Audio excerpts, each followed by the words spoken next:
What you need is what I call the power triangle. The power triangle is kind of the next level. This is where you maximize the money that you have. The point is not to go out and hustle harder to have more money. Sometimes that's okay, but long term, it will cause burnout. But the point is actually to take money you do have, money you already have, and make it work as hard as it possibly can. Okay. That's what I'm talking about when I say maximize your money. It's not hustle. It is every dollar working? Like no lazy dollars.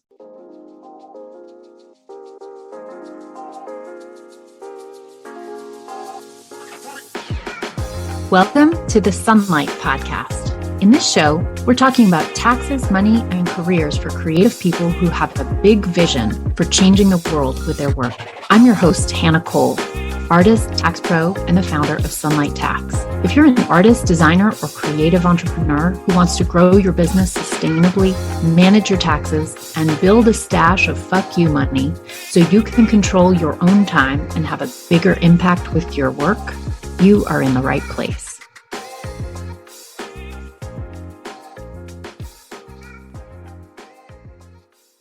Welcome, everybody. Today's episode is called Don't Hustle, Don't Compromise, Maximize. And I'm really excited. So a lot of people experience this thing where you feel worried about money, and so you work harder, right? You have a one-to-one relationship with hours you put in, money that comes out of your business, of your self-employment. And especially when we're in an environment like the one we're in currently with inflation high, recession on the horizon, we're in the middle of an election at this moment. You know the results when you're listening to this. I don't, as I'm recording it. But we can get into a lot of fear and worry about what is coming and what we should be doing with our money. So what a lot of people do is they work harder when they feel stressed about money as a coping mechanism. You take on more gigs, you agree to more kind of long shot or like not so great clients, all in an attempt to bring in more money. But what happens when you do this? It makes you more busy. And because your old habits are still there and you don't have a plan where extra money should go, your money itself isn't working hard for you the way that it could be. So what you get from this situation is you lose all your extra time, you hustle really hard, and you ultimately feel really burned out. And your financial situation, despite the intention behind working harder, your financial situation really does not advance very much. So for today's episode, I really want to help you counteract that problem. And we're going to talk about the plan that you need. All right. Now, if you never got a basic personal finance education, you might not know where you should be putting your money and which things you should be prioritizing to get ahead to build long-term financial sustainability. And on top of that, the idea of using like sophisticated tax accounts and God forbid, putting your money into the stock market, that feels really distant and really scary. And I totally understand that. But what you want to be experiencing is you want to be building up your financial reserves. You want to have a system in place where this doesn't constantly feel so hard and you don't feel behind the eight ball. You have friends probably like your doctor and lawyer friends who seem to have retirement accounts and they seem to be growing. And even though your friends themselves are not, just like you are not financial professionals either, they do seem to somehow be able to take advantage of the benefits that are out there. They seem to have some knowledge that you might lack.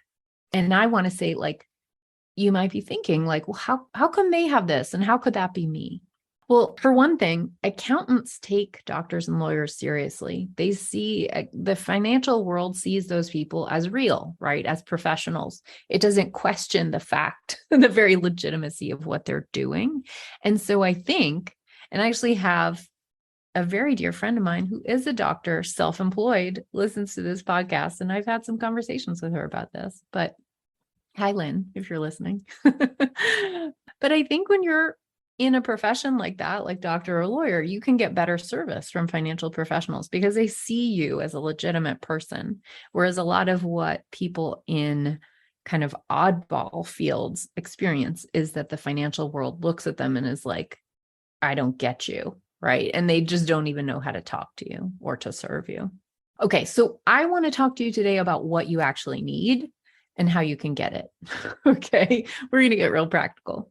So you need two things. Basically, number one, you need a basic order of operations. Okay. This is the basics of personal finance. And the point is to tell you when you do have surplus money, whether it's from working extra hard, like a moment of hustle, or from a cash infusion. Maybe you got a gift, you got a grant, a little inheritance, whatever that may be. Where should you put that money and in what order? This is very important, right? You want to take care of the biggest, most dangerous spots first, and then work your way up to the bigger, more long-term things. Okay. Number two, and there's only two parts here. So number one, basic order of operations. Number two, what you need is what I call the power triangle. The power triangle is kind of the next level. This is where you maximize. This is where you maximize the money that you have. The point is not to go out and hustle harder to have more money. Sometimes that's okay, but long-term, it will cause burnout. But the point is actually to take money you do have, money you already have, and make it work as hard as it possibly can. Okay. That's what I'm talking about when I say maximize your money. It's not hustle. It is every dollar working? Like no lazy dollars. Okay. I mean, just a little silly side note, but like money doesn't have feelings, right? It is okay to make money work as hard as it possibly can, right? We're not talking about people here. The principles that I'm about to talk to in the power triangle, they're actually the basis of our capital system. Like when you are using the power triangle, you are getting the benefits of capital, right? We don't call this system capitalism for nothing. In a capitalist system, capital has maximum advantage. Now, I know some of us think of capitalists as like, monopoly man, like robber baron, like exploitative and awful. And there are parts, I'm not going to defend all of capitalism here today for you. I grew up an anti-capitalist, so I get it. I get your feelings. And there's rapacious capitalism and metastasized multinational, bigger than nation states capitalism, which I think is wrong. I think is not good, right? And I'm not here to defend that. But I actually really believe in small scale capitalism. I do believe in the incentive behind working hard and being able to reap the benefits of that. And also, I think that just for historically marginalized people who have been by law left out of inheritance and out of the wealth building of home ownership through actual US legislation, building a business is actually one of the key ways that you can build generational wealth. So capitalism is here for you too. And it's really kind of one of the secret things that I'm trying to teach in my program. Hey, I'm interrupting this episode of the Sunlight Podcast to tell you about a class that I'm giving that's free to help you organize for taxes and grow that giant pile of FU money. It'll help you understand your taxes and fortify your business. I'm going to talk about the mistakes that every creative person makes when it comes to their business.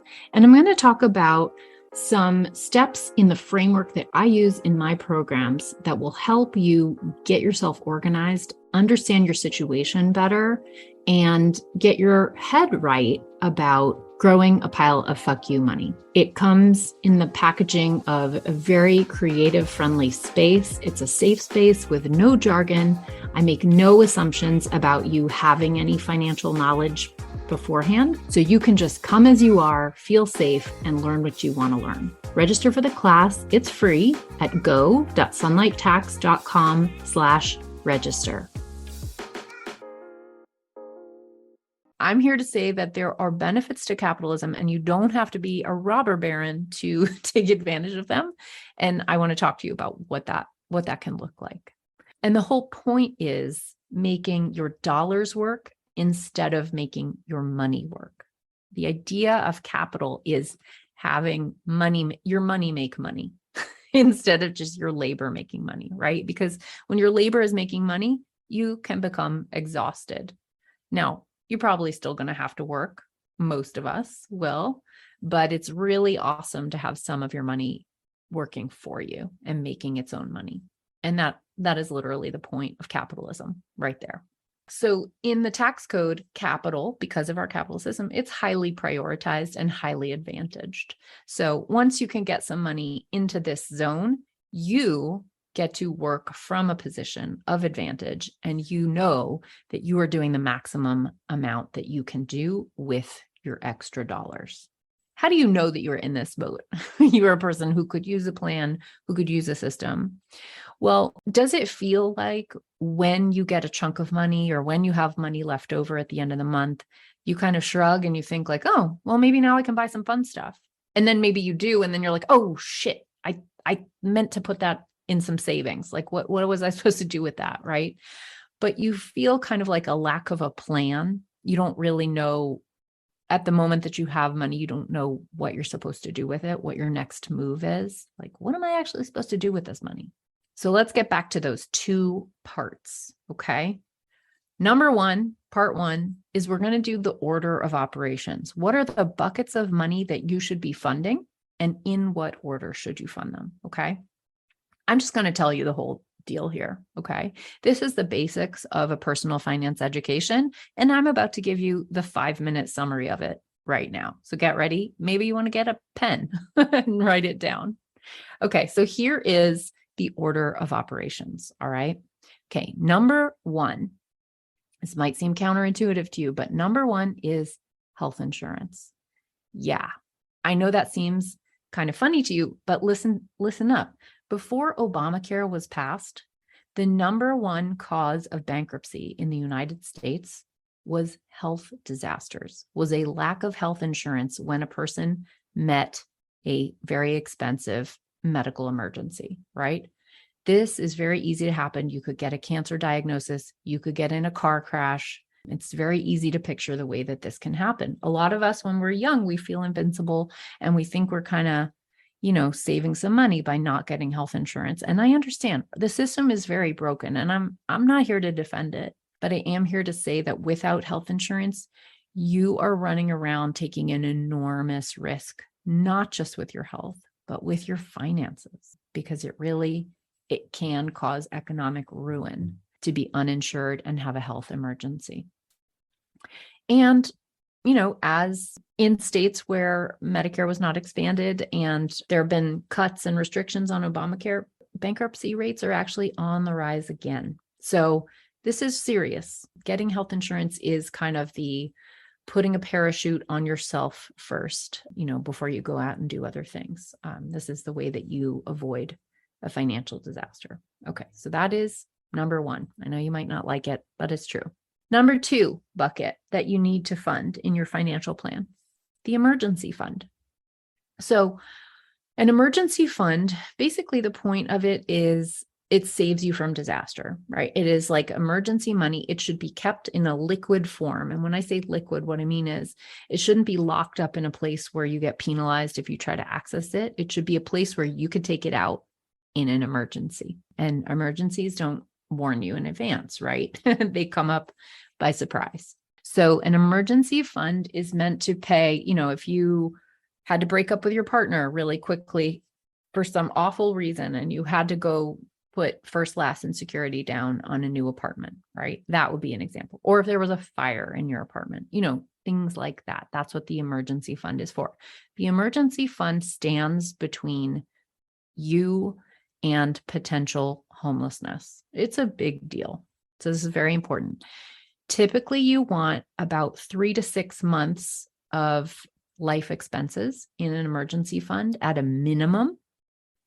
But I will say that actually If you are listening to this podcast, you are probably working for yourself. And if you work for yourself, you actually need a bigger emergency fund. So your ideal emergency fund as a self-employed person is about 12 months. It's about a year of expenses. Now, why is that? That's because as freelancers or self-employed people, we're not going to go get another job, right? We might need to ride out a pretty long dry spell at times. That's the reality of freelance life or self-employment, right? Or running a small business. You might have to ride out a real disaster for a while. So 12 months, that's ideal. Now, I know that that number is going to feel intimidating to a lot of you. So what I will say here is start with a goal of a 3 to 6 month emergency fund, and then work up to building it to 12 months. Okay. All right. So we've got 1, health insurance, 2, emergency fund. Number 3, pay down your high interest unsecured debt. What is high interest unsecured debt? Basically, it means credit card debt. It can be some other things, but essentially it's mostly credit cards. When I say unsecured debt, what does that mean? Well, secured debt means something secures the loan, right? So examples of secured debt would be a car loan or a home loan, because there is something that can be taken if you don't pay, right? Your car can be taken back if you don't pay your car loan. Your house can be taken back if you don't pay your mortgage, right? Those are secured debt. Unsecured debt is something like a credit card. There is no thing the credit card company can take from you if you don't pay. And for that reason, they charge you much higher interest rates. This is one of the reasons that credit card interest rates are so high. And in an inflationary period, which we're currently in, credit card rates can go up, and they will. So just a warning, it is always in a personal finance plan to pay down high interest debt, but high interest debt is getting higher right now. So it's even more of a good idea than it normally is. Okay. So we've got number 1, number 2, and number 3, pay down high interest debt. The whole point of paying down your high interest debt is debt costs money, right? You are charged interest every month for having debt. And that interest is compounding. So the amount that you owe is growing when you have high interest debt, when you have any debt. And so this is really important. You want to be paying down the principal as quickly as you can, because you're going to be paying a lot of your money towards interest only until you get pretty far into paying off that debt. And one of the strategies is you want to, because what we're going to talk about in the second half of this podcast, growing your money, growing your pile of fuck you money, is about using compound interest to your advantage through investments. High interest debt is the opposite. It's using compound interest against you. It is growing your debt. And so long as you have that in your financial picture, investing is not super relevant to you. It's not going to help you much, because you can't beat the interest rate that those credit cards companies are charging you. So that's why it's really important, if you can, never to incur credit card debt, but if you do need to pay it down as quickly as you can. And then once you get to types of debt that are lower amounts of debt, the calculus starts to shift as you approach the 7, 6, 5, 4% range of interest on your debt. Because if you're talking about a historic rate of return from the stock market of 7 to 8%, which is sort of what economists agree we can sort of say is normal, in quotes, it's not a guarantee, then using investing, you can beat the rate that you're paying on your debt. And so there's some advantage to having the cash on hand that you have from those loans before paying them off. So low interest rates, this is why the economy goes wild when interest rates are really low. And this is why, in order to slow inflation, the Fed right now I'm getting really macro here, but the Fed is trying to slow down the economy right now by raising interest rates right now. So we're trying to raise interest rates in order to slow inflation. Okay, that was a lot. That was kind of a zoom out, but essentially pay down your highest interest debt first, and you want to kind of go down the interest rates and pay them off until you're in the sort of 6, 5, 4%. Then it gets, yes, you do want to pay that off, but then it starts to get where you can beat those interest rates through investment. And so it's less immediate and emergency to pay it off. Okay. We've done 1, 2, 3. Now, number 4, this is the order of operations of the buckets you put your money into. Number 4 is retirement. Funding your retirement is really important. This is where most of your focus is going to be, because this is the big one, right? Funding your retirement. This is a giant pile. I like to call it fuck you money because it's so much more exciting and sexy. So fund your fuck you money. Now, we're going to return to this one. This is the one I like to focus on the most. It's kind of the biggest deal. Number 5, funding your children's college. I want you to take note which one comes first in that order of operations. A lot of people make a mistake and they try to fund their children's college before they fund their own retirement. And I'm going to tell you why that is wrong, why that is a mistake, even though I know that's going to pull at your heartstrings and feel hard. When your kids go to college, yeah, college is expensive. It's outrageously expensive. I have children. I am trying to fund their college and it is scary. But here's the thing. There are ways for your kids to pay for college that don't include you. There are people who go to college who don't have any source of funding whatsoever. There are scholarships, there are loans, there is work study. There are ways that kids can do this. And it's not all negative, especially the working part, I think, can be very valuable and help the kids themselves appreciate the value of that education. Now, of course, college costs way too much. I'm here to say I can't fix that whole system. I'm just trying to talk about it. But your retirement affects your children more deeply than their college does, because think about it. I know you want to be altruistic. I know you care about your kids deeply and you want to help them. You can help your kids even more by funding your retirement. And I'm here to tell you, my family just went through this. If you do not plan for your retirement, who's going to ultimately foot the bill? Who does that ultimately fall to? It's your kids. Your kids are the ones who are going to pay. And it's going to be a lot. And it's going to be a lot worse than college. And it will be a surprise. And it will come to them at the worst time in life when they have little kids and they're really struggling. So you want to be kind to your children, fund your retirement. It's really, really important. You need to put the oxygen mask on yourself before you can go out and help them. And I understand that's a really tough one, but it's true. Okay, so that is the quick and dirty personal finance order of operations, okay? There's a lot more detail in there. We could get into specifics, but that is the quick and dirty version. There you have it. So now let's get to part 2 of your plan for maximizing. Once you've secured health insurance, an emergency fund, paid down high interest debt, then you get to maximize your money. Because when we talk about retirement and your kids' college fund, what we're talking about is you want to have that money invested. And not investing is only one part of the 3 things I'm going to talk about, but I want to talk about maximizing your money. Okay. There's 3 components when it comes to maximizing your money. And I like to call it the power triangle. All right. So there's a lot behind these concepts, and I teach the whole full version in my course, Money Bootcamp, but I want to tell you what the principles are because they're really amazing. Number 1 component of the power triangle of maximizing your money is finding the lazy money. Okay. Essentially, what you want to do is you want to find money that is not working as hard for you as it could be. Okay. I like to think of finding lazy money as kind of like, I'll make an analogy of like a highway, a really, really busy, trafficy highway. The people in the cars, that's your money, right? So some of these cars have multiple people in them, and there's an HOV lane, a high occupancy vehicle lane on the highway that's going faster.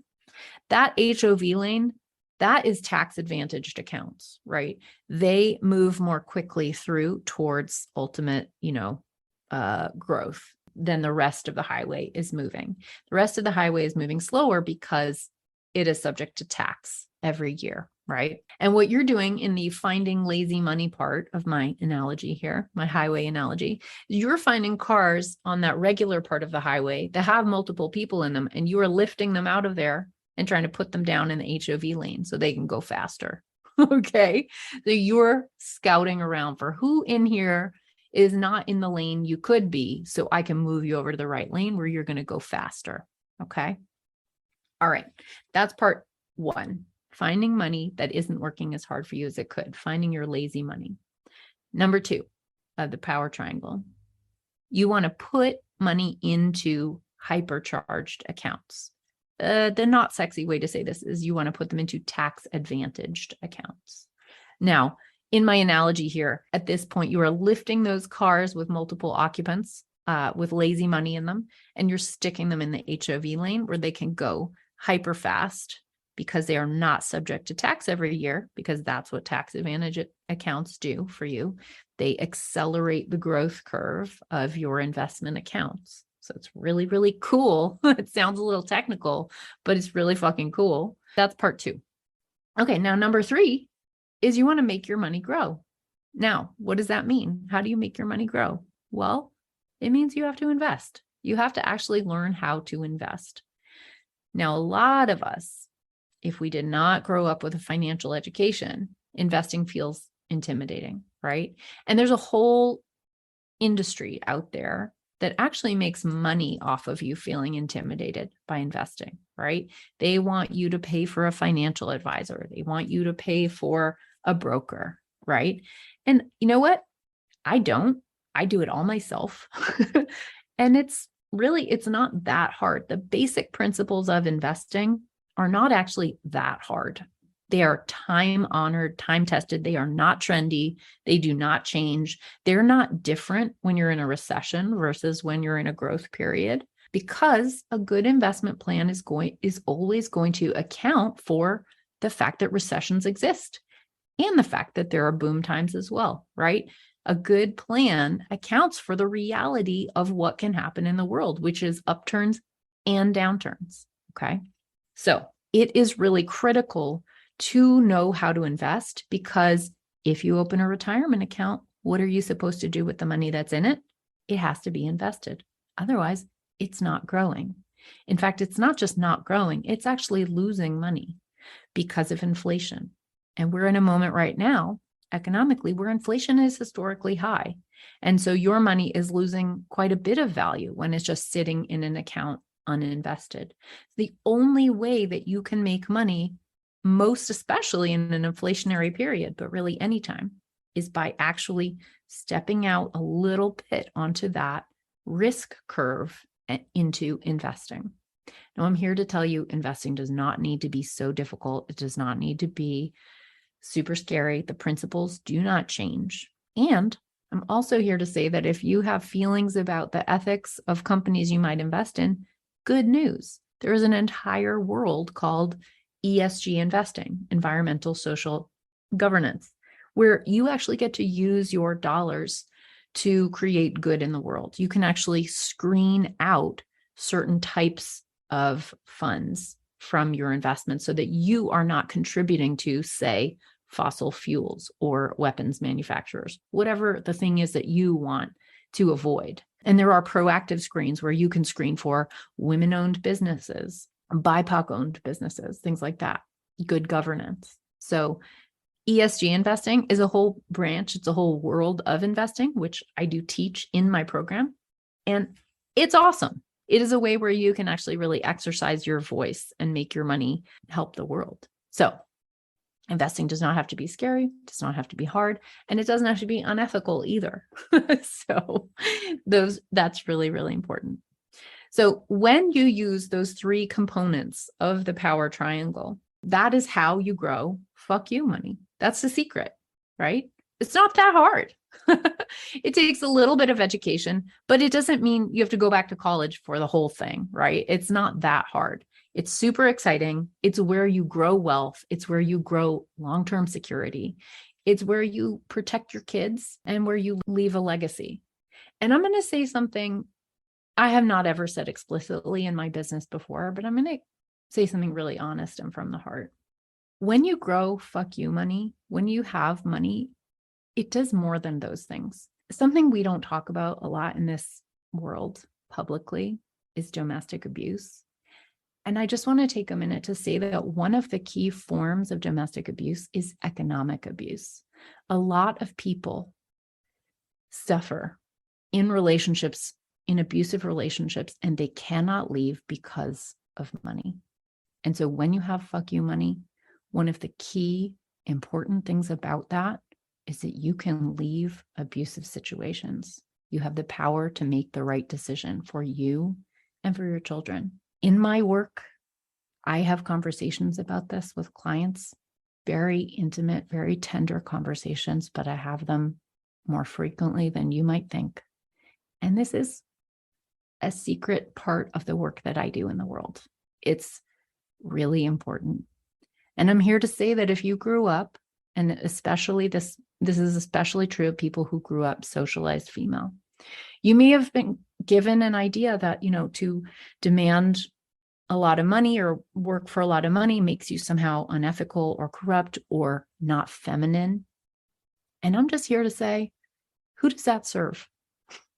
Who does that serve, that attitude, right? Is that helping you? Is that helping your kids? That serves the person who might want to wield economic power in your life. And that's not always a domestic partner. That could be an employer. It can be somebody contracting your services, right? So let's be real. When I talk about people in historically marginalized group, people who may not have had access to financial education, a huge component of learning this stuff and of building up long-term financial security is being able to not suffer abuse. All right. Okay. That was a dark turn in this podcast, but you know what? It's really real.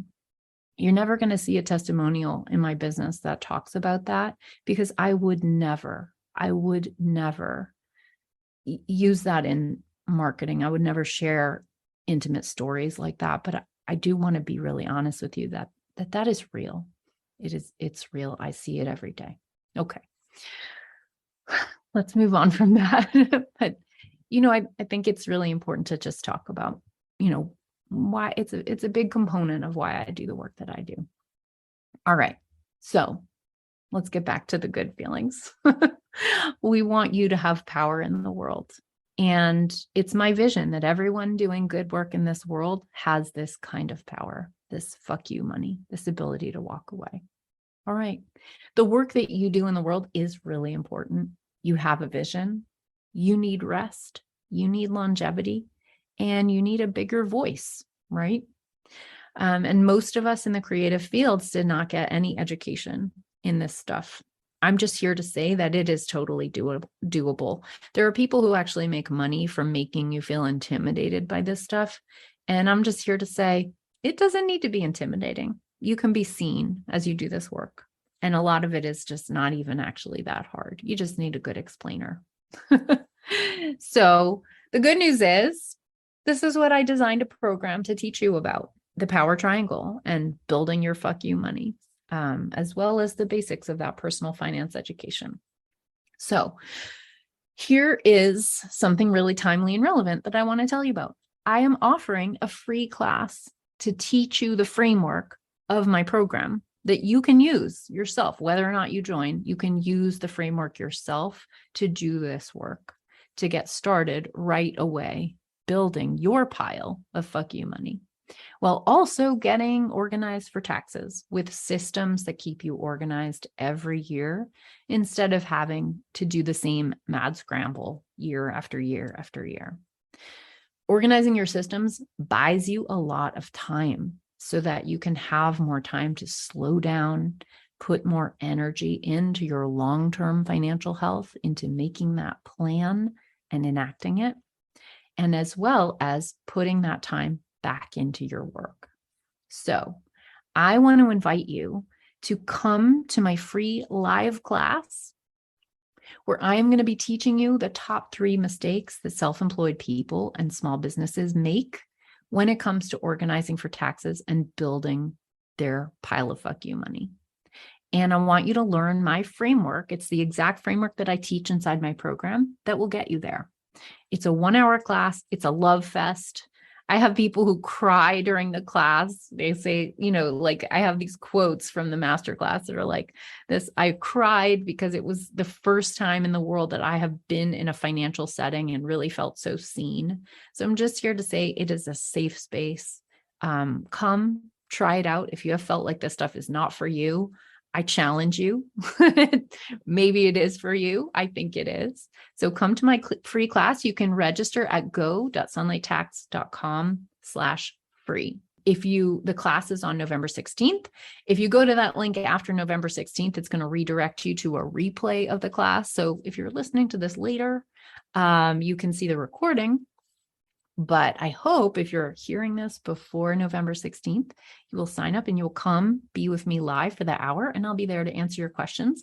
I am so excited to show you this framework, to teach you more about the power triangle and how you too can have fuck you money and power in the world for your work, for your creativity, and for your rest and your life and your well-being.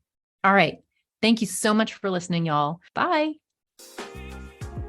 Hey, I'm interrupting this episode of the Sunlight Podcast to tell you about a class that I'm giving that's free to help you organize for taxes and grow that giant pile of FU money. It'll help you understand your taxes and fortify your business. I'm going to talk about the mistakes that every creative person makes when it comes to their business.